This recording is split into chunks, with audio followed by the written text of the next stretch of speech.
ఓట్ల నమోదు తొలగింపు అనే అంశాల మీద బీఆర్ఎస్ రాజకీయం చేస్తుంది.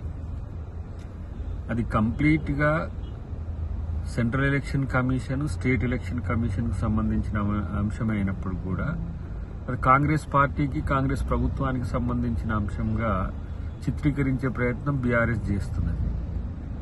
ఇది తప్పుడు సంకేతాన్ని తెలంగాణ సమాజానికి ఇచ్చే ప్రయత్నం. రెండవది ఏంటంటే, ఈరోజు అసెంబ్లీకి సంబంధించిన అంశాన్ని వాళ్ళ వైపు తిప్పుకోవడానికి పొద్దుగాల నుంచి వాళ్ళు చేస్తున్న డ్రామాలన్నీ చూస్తున్నాం.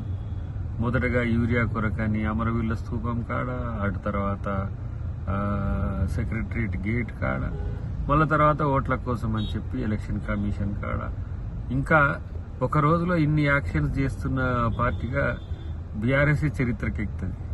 కాబట్టి అసలు ఏ అంశం ప్రజల ముందు ఉండాలనో, ఏ అంశం ప్రజల ముందు ఉండొద్దు అని తెలుసుకుంటే మంచిది.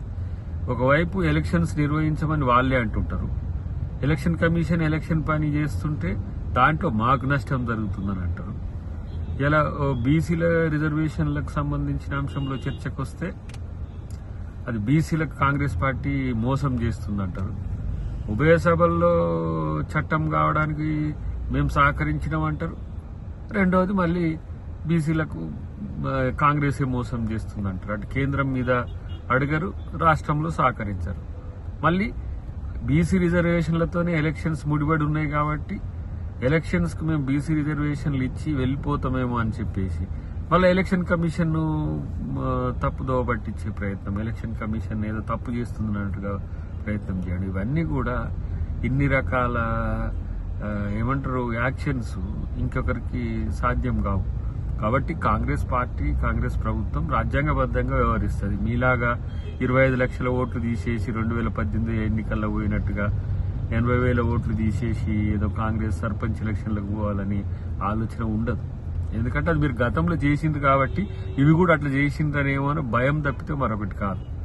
రాజ్యాంగబద్ధంగా, చట్టబద్ధంగా ఎవరు ఇప్పుడు ఓట్ చోరీ జరిగింది కదా, ఇప్పుడు ఓట్ చోరీలో మోడీ లాగాను, ఓట్ చోరీ కంటే ముందు తెలంగాణలో ఓట్ చోరీ చేసింది కేసీఆర్.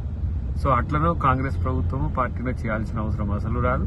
ప్రజలు కాంగ్రెస్తో ఉంటున్నారు, ఉంటారు కూడా భవిష్యత్తులో. కాబట్టి ఇంకా ఇలాంటి చీప్ పాలిటిక్స్ను పక్కన పెట్టేసి మీరు ప్రజా సమస్యలపై దృష్టి పెడితే మంచిదనేది నా అభిప్రాయం.